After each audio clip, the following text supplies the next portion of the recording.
talk show. I haven't done a solo in a while. So it's the competitive dancer in me. Instead of a duet or a trio, I want to go back to a solo. But I'm really excited. I'm going to have a guest from OnlyFans that used to be a CPS worker. And that's really neat and unique by in just a little bit. So that I'd hop on here. There's a lot in the news. You know how I love keeping kids safe. I joke about a lot of crazy things, but at the end of the day, I'm such a mama bear and I will protect my kids to the end of the earth. And other children that have been abused in the news, it pulls at me.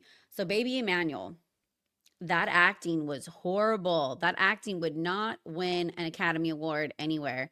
Those parents are fishy. They have something to do with his disappearance. He was not taken from a Big Five parking lot. I know these parents that are maybe young and pregnant or new parents, they're now like, I don't want to change my baby in a parking lot because he could be taken.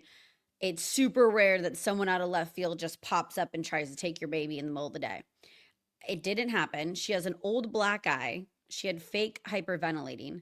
The husband has violence on his record, previous violence with children involved. The baby seemed like he had special needs. So a fight broke out. It was stressful. Something happened. There was a struggle within the parents, possibly, or the wife is so in love with the husband. The husband killed the child, and now she is covering up for him, allegedly. So I don't, it's fishy. They're gonna get caught. It always takes a week to a month, right? Like the Idaho fort, it's gonna come out. They're gonna catch you. So justice for baby Emmanuel. And now the other kids are gonna be in the system, which, as we know, the foster system sometimes isn't better than being abused by the parents. I wish people were more hands-on in the foster system, or there was more checks and balances in that. I know I'm in the system to adopt, my gosh, for 10 years now. And it hasn't worked out. There's been a couple kids that I've contacted the state of California saying I would like to house them. And then somebody without children in the house was available because they'd rather have all the attention on one child. And I have a couple kids, but I will always stay in the system and be approved because I want to help out as much as I can. But I can't wait to see justice for baby Emmanuel. That's going to be great. Oh my gosh. So the summit in Alaska a couple days ago with Putin and Trump, gotta be honest, you guys can talk shit as much as you want, but when Daddy Trump flew the B-52 bombers overhead, it's a clear, and he has all the warplanes out, and it's just like someone that's braggy, that's like, look at all my gold and my jewels, it's out right now in front of you. He sent a strong message. They ain't playing around. I don't think they came to an agreement. I don't know why. I know he's gonna meet with Lazinski in like 2 seconds, but I don't understand why Ukraine doesn't just give up. Look at it. I played the Risk board game. Give up a little bit more to Russia so we stop killing people, stop the bombs, and it'll be done. So I don't know. Also, I didn't realize how short Putin was until he's next to Trump. There's something about a tall, big man. I cannot. I've tried to date a couple short kings. I don't like it. I don't like it. And I date from freaking black women to white nerdy dudes all across, but it's height. I need you taller than me. I need you large and in charge. And I feel like, ooh, that's my man or that's my woman that's bigger and could protect you, even though I'm a badass and I know I'm gonna probably swing first. It's the visual. The visual. Sorry, short kings. I gotta be honest. Okay, I was joking with my friend on the phone yesterday, and I just thought I'd share this with you guys because I know a lot of people have contacted me and we all vibe. We all have mental health struggles, anxiety, depression, whatever. I've never been medicated, which it's pretty rare the older I get. My secret, living in the labyrinth. I've been living in the labyrinth since 1989. Yeah, since I was 3. Like Dance Magic Dance, The Warm. Hello. The secret, by the way, is to always go left. And they keep telling Sarah to go right and confusing her, and she gets lost. But if you're living in the labyrinth, a musical by Jim Henson with David Bowie music, you're legit. Don't take it too seriously. Don't take anything. We all have our moments. Have your moment, baby. Have your moment. Go cry in a pillow for like 10 minutes and then bounce back, get in the labyrinth. And if you stay in the labyrinth in your little fantasy land, it's all good. Like the Goblin King's gonna come rescue. He's just taking a long time. He's gonna bust through the windows as an owl and then take you to his castle. And there's gonna be a lot of goblins to serve you wine. Just it's happening, babes. Don't lose track. Don't lose sight. That's the secret. Oh, I told my college coming out story. I put it on stories that go away, but it's permanently on my YouTube page. So if you go to my YouTube page, which I created when I was in college, and a Def Leppard song, "I Want to Touch You Till We Stick Like Glue" was on. And so my screen name is "I Want to Touch You 11" because I'm obsessed with 11 because I was born at 11/11 on April 11th. So that's kind of weird. So I have to like 11 and be into astrology because I didn't get listened to as a child. I got ignored. So then you get into like crystals and astrology when you're older, when people don't understand you when you're younger. So don't judge us, bitches. We just got fucking ignored. Okay. Get it. Anyway. And I'm an Aries. I got this tattoo with my girlfriend Jory on her birthday, got one too. Don't think through tattoos.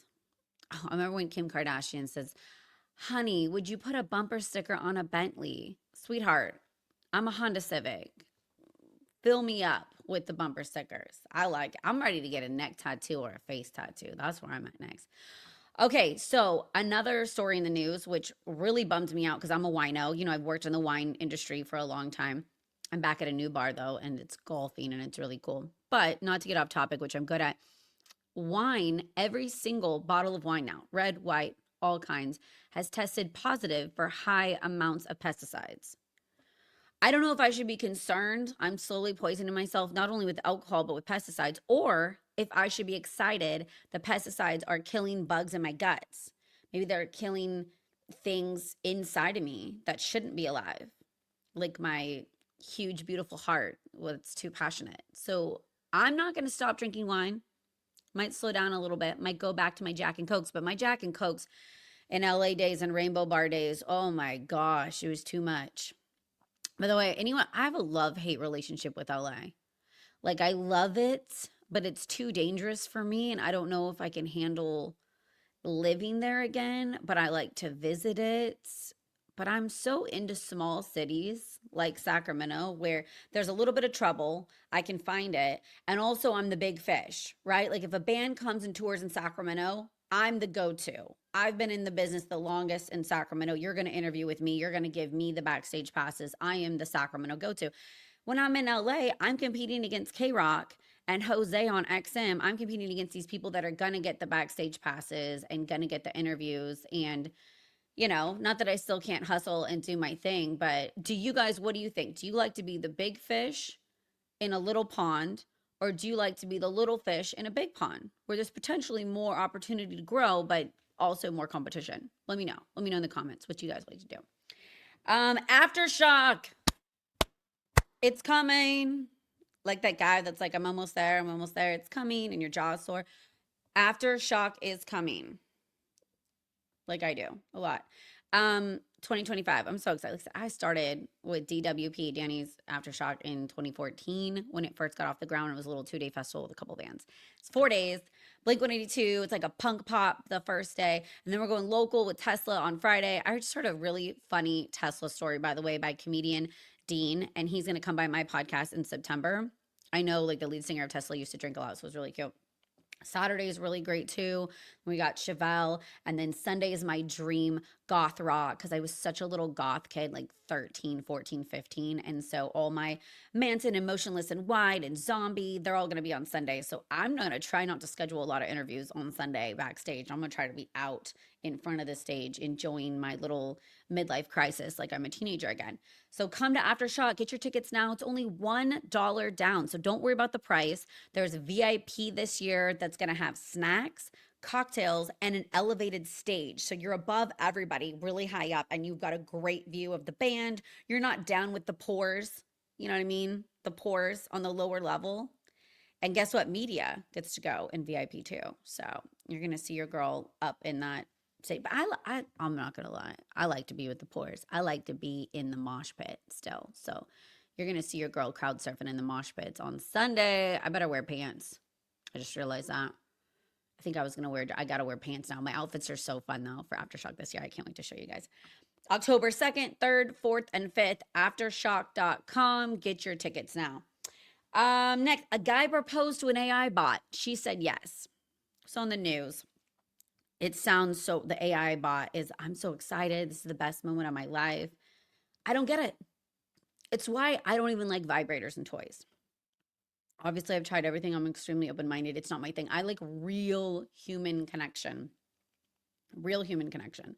That's what's hot to me and vulnerable and wild and intense. How are people propose? I mean, the movie Her, I was like, that will never happen. And now it's happening. It's just like, I used to think having kids, oh, I hope my sons don't want to change their gender. And life will be more difficult if they're gay, right? Like, I've been gay and then I was bi. And I'm like, no, I like feminine men. Like, it took me a long time to figure out my niche. That's my niche. And now I'm like, I'd be so concerned if my son came home and said, I'm in love with Chat GPT. I'm in love with an AI robot. No, honey. I want to be a grandma one day. I want to be a cute grandma that like gets all dolled up with a red hat lady that has their cute grandbaby. So that's why you have multiple kids. So one of them can fall in love with an AI robot and you're okay and the other doesn't. What's that? Oh, I was gonna say America's a great place to be. America, baby. I'm always America proud. All the wars in Ukraine and Gaza going on everywhere. I don't know why the US is always up Israel's butthole, whatever. But Spain's on fire. So there's all this traumatic events around the world. America is the place to be, baby. If you're not afraid of getting shot in the face and killed, because there's a minor issue in America, like you may get shot if you're going to go see a movie or you're going to a concert or you're going to work or a nightclub or you're walking on the street. But besides the gun violence and getting shot everywhere, America really is a phenomenal place to live. You know, it's cool. I like guns. I love my guns. But I'm also huge on gun safety. I'm huge on locking them up. I've got the thumbprint to get in and out of mine. Don't ever let your kids, you guys, get near your guns. Okay. So I don't like it when people drink alcohol and play with guns. I had a date with somebody 3 months ago that the red flags were red flagging and he was wasted and was like, do you want to see my guns? And I said, no. What did he do? He went out and got his guns and showed me his guns. And I go, I'm huge, like against drinking and playing with guns or letting kids have access to guns. Not okay. What else was I say? Oh, ketamine. That's the fun. I was gonna end on that. So why is okay? You know, I get it. Like we were all smoking heroin a little bit back in the day. I've tried every drug and OD'd. It's fun. But ketamine I just don't get. Like I know like pills and being kind of out of it and tired and you're stoned maybe and smoking heroin, but the ketamine thing, it's on fire in the music scene in Sacramento. And you know, I'm sure in other places. But these guys aren't even performing right and they look like zombies holding their guitars and they're missing the strings because they're taking horse tranquilizers. I mean, that's what ketamine is, right? I haven't tried it. I'm not going to try it. I'm over my wild phase, even though a month ago I had an oopsie. But why are people doing ketamine? Can you guys explain this to me? If you've done ketamine, can you write it in the comments or DM me and tell me more about it? Because I don't like it. Well, I got to get ready. This was fun. This was really fun. I love you guys. Thanks for listening to my podcast. I started it so I don't kill myself. No, I'm just kidding. That's why I had kids. But thanks for jumping on because I missed radio days and I think radio might be a dying thing. So now we all have podcasts, which is kind of cool. And I'm going to have Jennifer Anderson. I know it sounds like the other actress, and I'm curious if she did that on purpose. I want to ask her that. I'm going to have her on in just 5 minutes, so I'm going to jump on there. But thanks for going live with me, guys. I love you. Everyone have a